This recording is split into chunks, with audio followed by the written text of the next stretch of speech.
গোলাপ ফুলের কাটা মোর বন্ধু সাদা মাটা, চোখের ইশারা বুঝে না। কি রে তেও, আজকে হঠাৎ করে তোর কি হলো সকাল সকাল? মনের মধ্যে রং লাগলো নাকি? হুম, এত মধুর সুরে গান গাইছিস, ব্যাপারটা তো একটু অন্যরকম রে। কি হয়েছে বলতো আমায়? আরে বান্ধবী, তোকে যে কি করে বলি। আরে শোন, আমার তো একটা মামাতো ভাই আছে, মানে জাঙ্কুক ভাইয়াকে তো তুই চিনিস। ওকে তো আমার অনেক ভালো লাগে রে, কিন্তু এই বেচারা তো আমাকে পাত্তা দেয় না। সব সময় একটা রাগী বোধ নিয়ে থাকে। ওকে দেখলেই আমার ভয় লাগে, আমি যে কি করব। আর ওকে ছাড়া তো আমার কিছু ভালোও লাগছে না। ওকে আমাকে যেভাবেই হোক বিয়ে করতে হবে, পটিয়ে পটিয়ে। ওকে আমার প্রেমের ফাঁদে ফালতেই হবে বান্ধবী। প্লিজ আমাকে একটু বুদ্ধি দে, আমি কি করব, আমার কিছুই ভালো লাগে না। ও আচ্ছা, এই ব্যাপার। আমি শুনতে শুনতে টায়ার্ড, স্কিপ কর। তো যাই হোক, পরের দিন সকালে তেয়ং চলে যায় তাদের ভার্সিটিতে। পিছন দিক দিয়ে একটা ছেলের কণ্ঠে আওয়াজ শুনতে পেল তেয়ং। কি ব্যাপার, শরীর দেখাতে চাস? তাহলে অন্য কোনো জায়গায় যা না, অনেক গলি টলি আছে তো, ওখানে গেলে যা।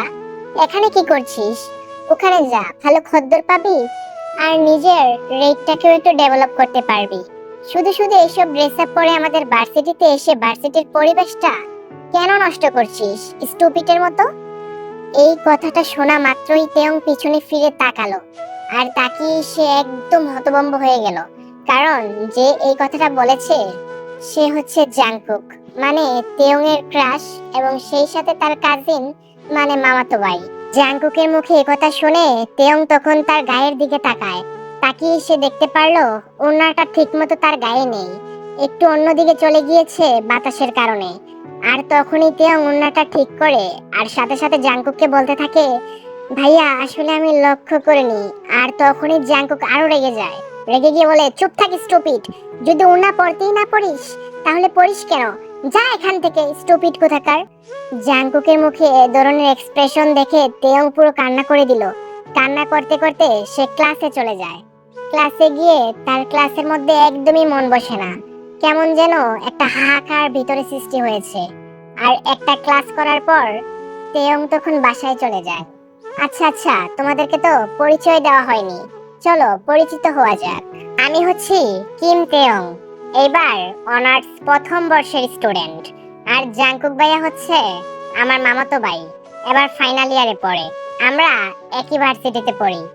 আমি ছোটবেলায় বাবা মাকে হারাই, আর তারপর থেকেই আমি জাংকুক ভাইয়াদের বাসায়, আই মিন আমার মামা মামির কাছে বড় হই। তারা আমাকে নিজের মেয়ের মতোই দেখে, কারণ জাংকুক ভাইয়ার কোনো বোন নেই। সো ওকে, চলো স্টোরিতে যাওয়া যাক।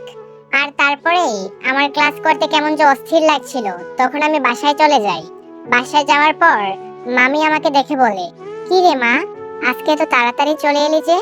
আজকে তো এত তাড়াতাড়ি আসার কথা না, অন্য অন্য টাইমে তো অনেক লেট করে আসিস। কোনো প্রবলেম নাকি?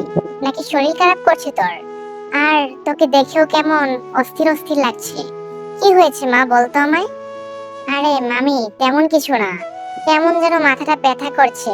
ক্লাস করতে আজকে একদমই ভালো লাগতেছিল না, আর এর জন্যই চলে আসলাম। আচ্ছা আচ্ছা, বুঝতে পেরেছি, তুই যা, রুমে যা, রুমে গিয়ে একটু বস, তারপর ফ্রেশ হয়ে খাবার দিচ্ছি, খাবার খেয়ে একটু ঘুম দে। আর তখন আমি মামিকে বললাম, আচ্ছা ঠিক আছে, আমি রুমে গেলাম। আর তারপর রুমে গিয়ে আমার কেমন যেন আরো অস্থির অস্থির লাগতেছিল। তারপরে ফোন টিপতে টিপতে এক পর্যায়ে আমি ঘুমিয়ে পড়ি। আর সেই ঘুম ভাঙে আমার বিকাল 5টার দিকে, তাও আবার জাংকুক ভাইয়ার চিৎকারে। জাংকুক ভাইয়া বাড়িতে এসেই তেয়ং তেয়ং বলে চিৎকার করতে থাকে। তারপরে আমি ঘুমের মধ্যে থেকে হঠাৎ করে লাফ দিয়ে উঠি, আর তখনই দৌড়ে ছুটে চলে যাই জাংকুক ভাইয়ার রুমে। সেখানে গিয়ে দেখি মামিও বসে আছে। তারপর আমি বুঝতে পারলাম হয়তোবা কোনো কিছু ঘটিয়ে ফেলেছে ইতিমধ্যে জাংকুক ভাইয়া। জাংকুক ভাইয়া আমার দিকে তাকিয়ে বলে, কি রে, কই ছিলি তুই? তোকে কতগুলো ডাক দিলাম। ভাইয়া, আমি তো ঘুমের মধ্যে ছিলাম, তোমার ডাক পেয়েই তো আমি তাড়াতাড়ি দৌড়ে চলে আসলাম তোমার কাছে। তোর ফোনটা কই, দেখি তো। আর তখন আমি বললাম, ভাইয়া আমার ফোনটা তো রুমে। তখন জাংকুক ভাইয়া বলল, তাড়াতাড়ি করে রুমে যা, ফোনটা নিয়ে আয়। তখন আমি আমার রুম থেকে ফোনটা এনে জাংকুক ভাইয়ের হাতে দেই। জাংকুক ভাইয়া ফোনটা পেয়েই একটা আছাড় মেরে আমার ফোনটাকে 2 ভাগ করে ফেললো। আর তখনই মামি বলল, কি ব্যাপার জাংকুক, তুমি আর ফোনটা ভাঙলে কেন? জাংকুক তখন বলল, আমার ইচ্ছে হয়েছে তাই আমি ভেঙেছি। ও ফোন চালানোর জন্য এখনো উপযুক্ত সময় হয়নি ওর। যখন ও ফোন চালানোর সময় হবে তখন আমি নিজে ওকে ফোন কিনে দিব। মামি তখন ভীষণ ভাবে রেগে যায় আর জাঙ্কুক ভাইয়ের উপর চড়া গলায় বলতে থাকে, কি ব্যাপার জাঙ্কুক, তোমাকে আদর করি বলে কি তুমি একদম মাথায় উঠে বসেছো? তোমাকে কি কোনো কিছু বলা যাবে না নাকি? তোমার যখন যেটা তুমি তখন সেটাই করতে থাকো। তুমি কি ভাবো নিজেকে? এইসব বলে মামি তখন সেখান থেকে চলে যায়। আর জাঙ্কুক ভাইয়া বলে, আজকের পর থেকে তোর ফোন ইউজ করা বন্ধ, বুঝলি? আর আমি তখন ভাইয়াকে উদ্দেশ্য করে বলি, ভাইয়া আমার তো অনেক অ্যাসাইনমেন্ট থাকে আর অনেক কিছু থাকে, আমি এগুলো করবো কিভাবে বলো?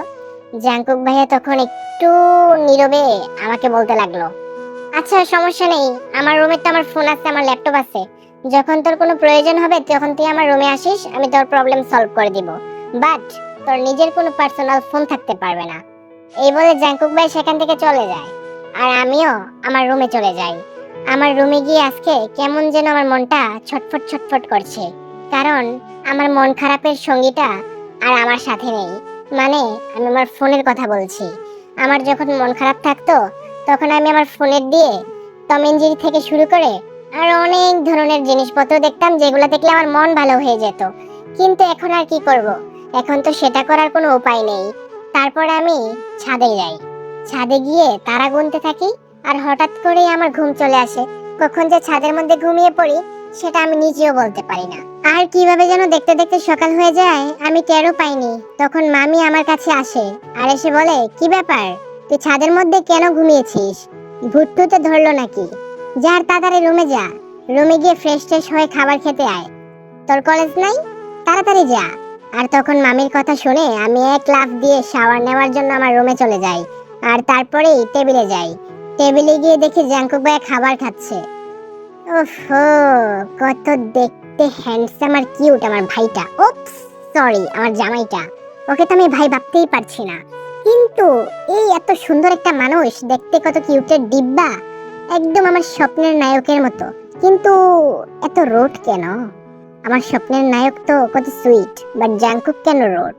এটা নিয়ে আমি একটু ভাবতে থাকি আর তখনই হঠাৎ করে জাঙ্কুক আমার দিকে তাকিয়ে বলে, কি রে, তুই এমন করছিস কেন? খেতে বস তাড়াতাড়ি, তোর কলেজ নেই? আর তখন আমি বললাম, ভাইয়া ঠিক আছে বসতেছি। তখন আমি আমার প্লেটের দিকে তাকাই আর জাঙ্কুক ভাইয়ের প্লেটের দিকে তাকাই। জাঙ্কুক ভাইয়া তখন বলে, দুই প্লেটেই সমান খাবার আছে, তো তাকানোর কোনো দরকার নেই, খাবারটা খেয়ে নে তাড়াতাড়ি করে, রোড গলায় বলল। আর তারপর আমি খাওয়া দাওয়া শেষ করলাম আর তখনই হঠাৎ করে মামি চলে আসলো। মামি এসে বলল, কি রে জাঙ্কুক, তোরা একই কলেজে পড়িস, কিন্তু তুই ওকে রেখে যাস কেন? তুই তো বাইক দিয়ে যাস, ওকে একটু নামিয়ে দিলে কি হয়? কি বললে তুমি মা? আমি ওকে নিয়ে যাব, তাও আবার আমার বাইকের পিছনে করে? আমার কোনো পেস্টিস থাকবে? শিট, মা তুমিও না, কিসব বলো? আর আমি তখন পুরো হতভম্বের মতো জাঙ্কুকের এক্সপ্রেশনের দিকে তাকিয়ে রইলাম। ও কিভাবে মুখ ভেঙচি ভেঙচি কথাগুলো বলল, ও এভাবে বলতে পারলো আমায় নিয়ে?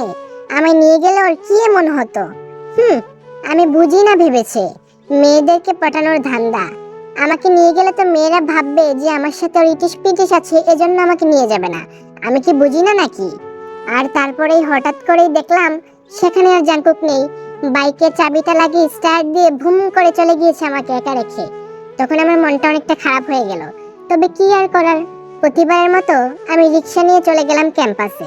ওকে, তো বন্ধুরা, আমাদের আজকের স্টোরিটি এই পর্যন্তই।